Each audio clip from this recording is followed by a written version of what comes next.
Il y a des matins où l'ouverture des yeux ne suffit pas à dissiper le voile de l'âme qui demeure close. Certains réveils ne sont pas baignés de lumière, mais plutôt d'une ombre subtile qui se faufile dans nos pensées et s'installe dans la poitrine comme un nœud indéfinissable. Si ce matin vous vous êtes senti ainsi, sans comprendre pourquoi, sans la force de commencer, le cœur silencieux, je veux que vous sachiez que votre présence ici n'est pas un simple hasard. Ce rendez-vous, bien que non inscrit à votre agenda, était inscrit dans le cœur de Dieu. Il vous a conduit ici, non pour vous offrir des réponses hâtives, mais pour vous envelopper d'une présence qui apaise le tumulte intérieur et transforme l'endroit où vous vous trouvez en un petit hôtel de foi. Peut-être ressentez-vous aujourd'hui que tout vacille autour de vous. Les nouvelles, les finances, les relations, les décisions en suspens. Et pourtant, quelque chose en vous murmure que ce jour ne peut commencer comme les autres. Car un cri s'élève en vous, que personne d'autre n'a entendu, mais que le ciel, lui, a écouté. Ce cri n'a pas besoin de mots. Il se manifeste dans un soupir, un lever plus lent, dans cet instant où l'on s'arrête devant le miroir sans savoir s'il faut respirer ou pleurer.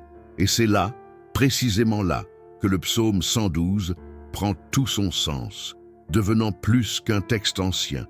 Il devient une promesse vivante, écrite pour des foyers comme le vôtre, pour des âmes qui ont été frappées mais non vaincues. Aujourd'hui, votre présence ici n'est pas le fruit d'une simple impulsion. Vous êtes ici parce qu'une parole vous était destinée. Ce matin, Dieu ne cherche pas seulement à vous consoler, il souhaite initier une transformation silencieuse et profonde depuis le cœur de votre foyer. Il veut que ce lieu où tant de fois vous avez pleuré en secret devienne un terrain propice aux miracles.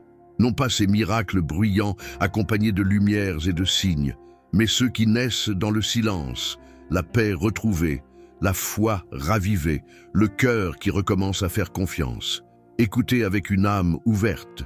Heureux l'homme qui craint l'Éternel et qui prend un grand plaisir à ses commandements. C'est ce que dit le premier verset du psaume 112. Et peut-être, en l'entendant, pensez-vous que cela ne vous concerne pas, car vous cherchez encore votre plaisir au milieu de l'épuisement. Mais cette parole n'a pas été écrite pour les jours de paix. Elle a été écrite pour des moments comme celui-ci, quand tout en vous réclame direction, repos et renouveau. Respirez profondément, sentez cet instant pour ce qu'il est réellement, une pause sacrée au cœur du chaos, et priez du plus profond de vous, même à voix basse. Dites avec votre âme, « Seigneur, même si tout tremble autour de moi, je prendrai plaisir en toi ce matin. » Répétez cette phrase sans hâte, avec tout votre cœur, car il n'y a pas d'affirmation plus puissante que celle qui naît au milieu du tremblement. Ici commence votre prière, ici commence le miracle, le bouclier invisible.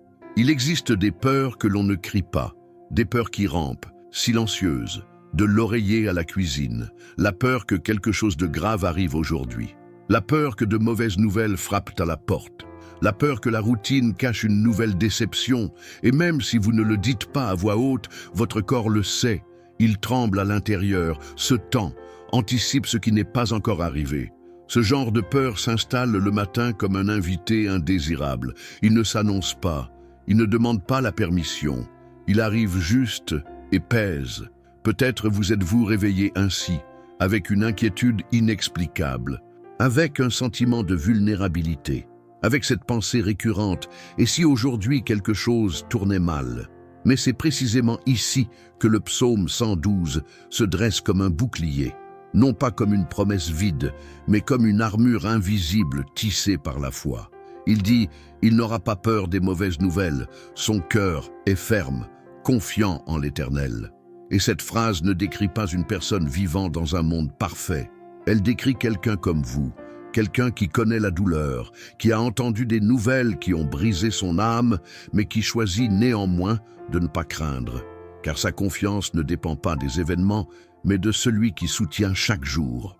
Peut-être que la peur ne disparaîtra pas immédiatement, peut-être ressentirez-vous encore cette oppression dans la poitrine. Mais aujourd'hui, cette parole vous offre une alternative. Ne pas nier la peur, mais marcher au-dessus d'elle.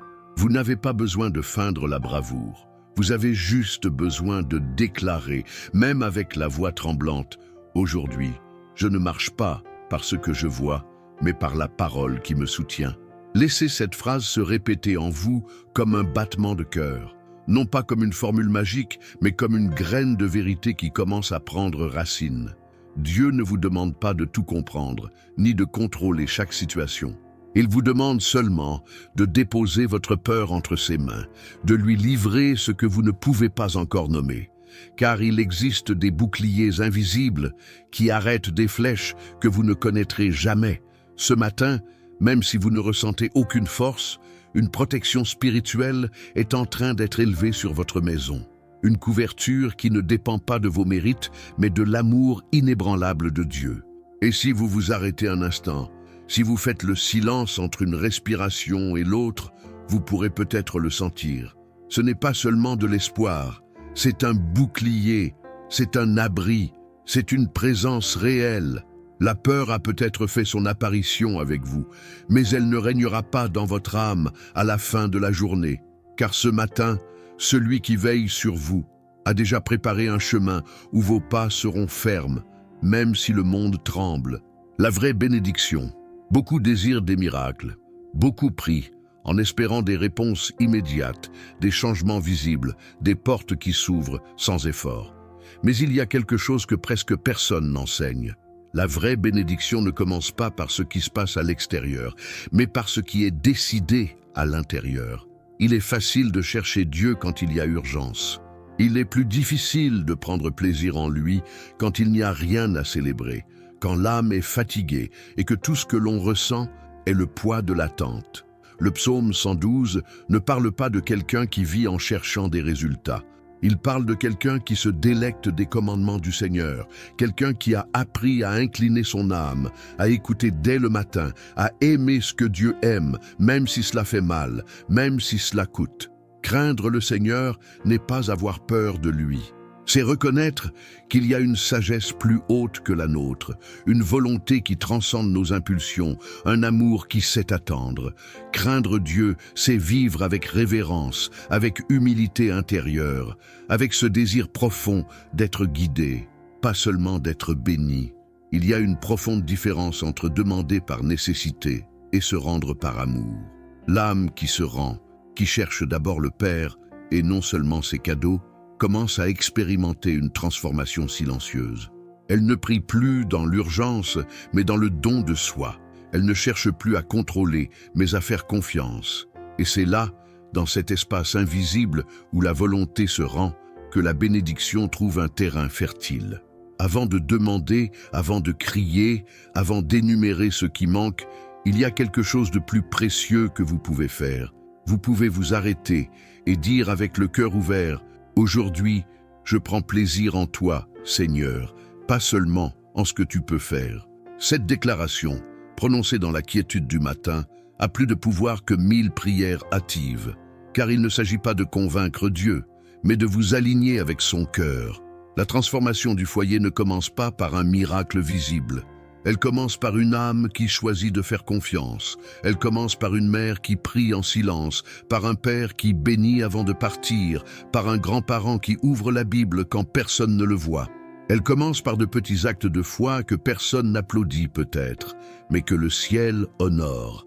Car quand un cœur s'incline à la voix de Dieu dès le matin, quelque chose change dans l'atmosphère. Les mots deviennent plus doux, l'esprit plus ferme, la maison plus légère.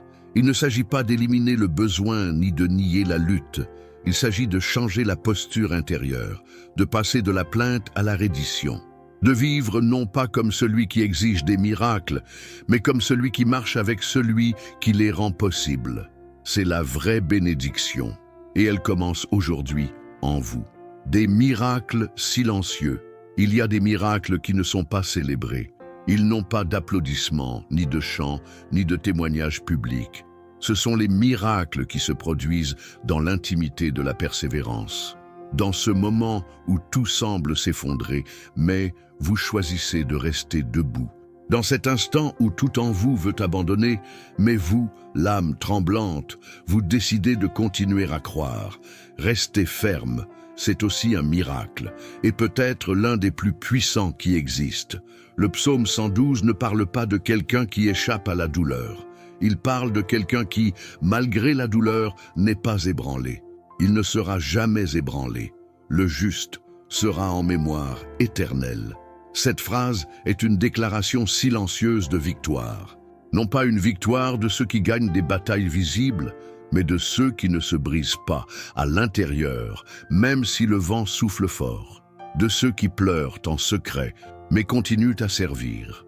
De ceux qui n'ont pas de réponse, mais prient encore. De ceux qui ont été blessés, trahis, oubliés, mais n'abandonnent pas leur foi. Vous savez ce que c'est. Vous avez vécu des jours où personne ne comprenait ce qui se passait en vous. Des jours où vous avez continué à marcher tandis que votre âme se défaisait à l'intérieur. Et ce que vous avez fait, ce que vous faites chaque jour, c'est aussi un miracle. Même si ça n'en a pas l'air, même si personne ne l'a dit. Il y a une fidélité cachée dans chaque pas que vous faites quand vous n'avez plus de force, et pourtant vous choisissez de croire. Parce que rester n'est pas une faiblesse, c'est une bravoure spirituelle. Les gens voient ce que vous réalisez, mais Dieu voit ce que vous soutenez en silence. Les gens applaudissent le visible, mais le ciel honore l'invisible. Cette prière que vous avez faite la nuit dernière, quand vous ne saviez plus quoi dire, a été entendue. Cette larme qui est tombée sans témoin a été recueillie. Cette décision de ne pas abandonner, même si personne ne l'a remarqué, a été notée. Et pas seulement cela, elle a été transformée en semence d'éternité. Moi et ma maison serons une mémoire vivante de ta fidélité. Répétez cette vérité, non pas parce que tout va bien, mais parce que vous avez décidé de rester ferme. Parce que vous savez que votre histoire ne sera pas rappelée parce que vous avez souffert, mais par la façon dont vous avez fait confiance. Parce que le chaos n'a pas le dernier mot quand votre âme a appris à se reposer en Dieu. Et cette fermeté se fait de rester quand tout tremble, est le signe le plus profond que le ciel habite en vous. La fermeté face à l'anxiété. Chaque matin est une petite bataille. Pas toujours contre des ennemis extérieurs, mais contre des pensées qui courent plus vite que l'horloge. Contre des peurs héritées, des préoccupations anticipées, des responsabilités qui semblent se multiplier avant même que vous n'ayez terminé votre première tasse de café. Il y a des jours où l'âme se réveille fatiguée, avant même d'avoir commencé. Et à cet endroit où l'anxiété commence à élever la voix, le psaume 112 réapparaît comme une médecine spirituelle. Son cœur est ferme, confiant en l'Éternel. Il ne dit pas que le cœur ne ressent pas. Il ne dit pas que le cœur ne souffre pas. Il dit qu'il est ferme. Et cette fermeté n'est pas le produit d'une personnalité forte, ni d'une vie parfaite. Elle est le fruit d'une confiance cultivée dans l'intimité. C'est le résultat de choisir, encore et encore, de croire en la fidélité de Dieu, même quand la logique crie le contraire. Il y a quelque chose de puissant à s'arrêter au milieu de la hâte et à reconnaître la racine de l'anxiété. Souvent, ce n'est pas le problème en soi, mais le sentiment que vous êtes seul, que tout dépend de vous, qu'il n'y a personne pour guider cette journée incertaine. Et là, juste à ce point, vous pouvez faire un acte invisible mais profondément transformateur. Rendre votre anxiété, livrer vos peurs, une par une, comme celui qui dépose des pierres qu'il ne peut plus porter. Peut-être qu'aujourd'hui quelque chose vous inquiète, un diagnostic, une dette, une relation brisée, une décision en attente. Peut-être que vous ne pourrez pas le résoudre maintenant, mais vous pouvez l'écrire. Vous pouvez le mettre sur un papier, lui donner un nom, et à côté écrire cette phrase comme un antidote sacré. Je te fais confiance, même si je ne comprends pas. Cette petite action, simple et silencieuse, a le pouvoir d'interrompre le cycle de l'anxiété et d'activer le cycle de la foi. La confiance n'efface pas les problèmes, mais elle change votre posture face à eux. L'anxiété dit « Et si tout tournait mal ?» La foi répond « Même si tout tremble, mon cœur est ferme en Dieu. » Cette fermeté n'est pas de l'arrogance. C'est une humilité radicale. C'est regarder le ciel et dire « Je n'ai pas le contrôle, mais je fais confiance à celui qui l'a. » Et quand cette phrase naît du plus profond, l'âme commence à se stabiliser.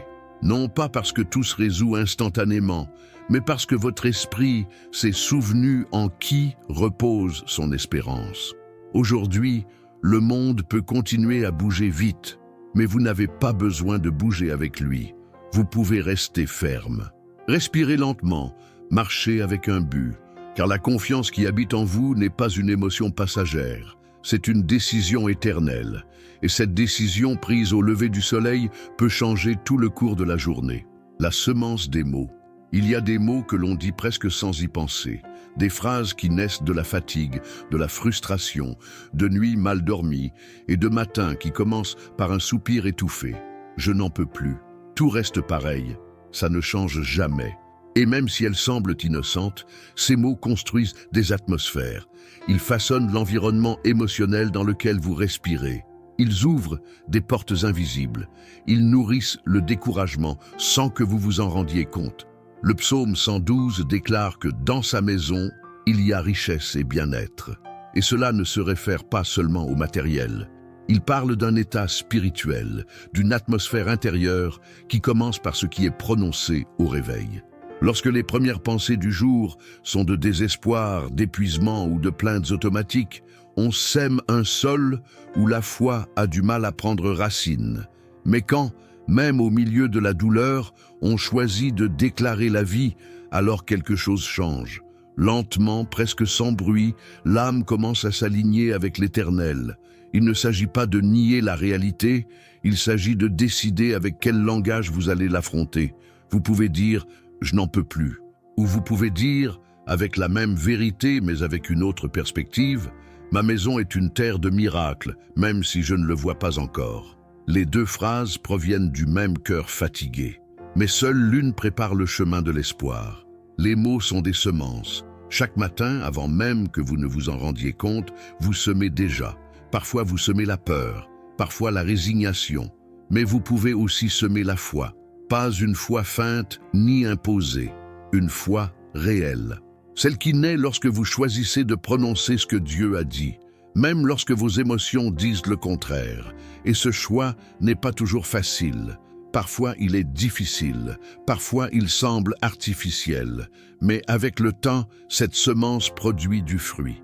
Des mots que vous avez un jour prononcés presque à voix basse se transforment en branches de force qui vous soutiennent dans la tempête. Commencez par quelque chose de petit, une phrase en ouvrant les yeux, une bénédiction murmurée dans la cuisine, un soupir transformé en prière. C'est ainsi que l'on construit des foyers remplis de bien-être, non par absence de conflit, mais par la présence de mots qui invitent Dieu à habiter au milieu de tout. Car là où la plainte se transforme en louange et où le découragement cède la place à la foi, là, sans que personne ne le voie, le miracle commence à germer. Un miracle silencieux, mais imparable. L'héritage des prières. Il y a des prières qui se font en silence pendant que l'on sert le petit déjeuner ou que l'on plie le linge. Des prières qui ne se disent pas à voix haute, mais qui brûlent dans le cœur. Seigneur, prends soin de mes enfants. Protège-les, même s'ils n'écoutent plus ma voix. Fais quelque chose avec cette famille qui semble se perdre chaque jour un peu plus. Et parfois, ces suppliques semblent se perdre dans l'air. Car ce que les yeux voient, c'est le découragement, la distance, la rébellion, la froideur. Mais ce que Dieu voit, c'est une semence. Le psaume 112 déclare une promesse qui ne peut passer inaperçue. Sa postérité sera puissante sur la terre. Ces mots ne sont pas une poésie décorative, ce sont un décret céleste, un rappel que ce que Dieu a dit sur votre lignée est toujours valable, même quand tout semble indiquer le contraire, même si vos enfants sont loin, même si vos petits-enfants ne connaissent pas la foi, même si dans votre maison il y a des blessures qui ne guérissent pas, il y a une promesse allumée. Et cette promesse ne dépend pas de la perfection de votre famille, mais de la fidélité de celui qui ne ment pas. Peut-être sentez-vous aujourd'hui que vous avez échoué, que vos efforts n'ont pas suffi, que vos prières n'ont pas eu d'effet.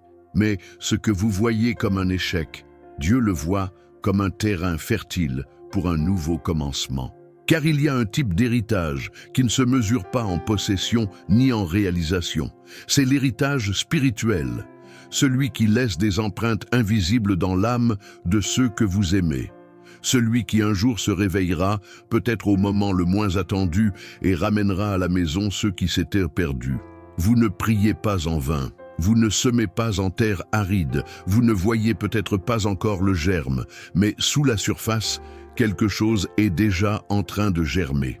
Chaque fois que vous bénissez au lieu de maudire, chaque fois que vous pardonnez au lieu d'accuser, chaque fois qu'au lieu de désespérer, vous décidez de croire, vous construisez un héritage éternel.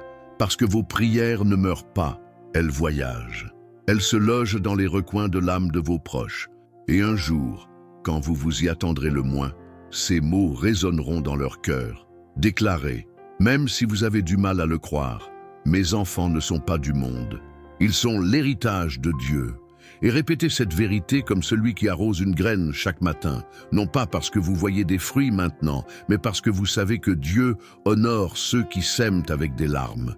Parce que cette promesse n'est pas seulement pour vous, elle est pour votre maison, pour vos générations, pour ces noms que vous prononcez dans vos prières nocturnes. Dieu n'a pas oublié votre lignée.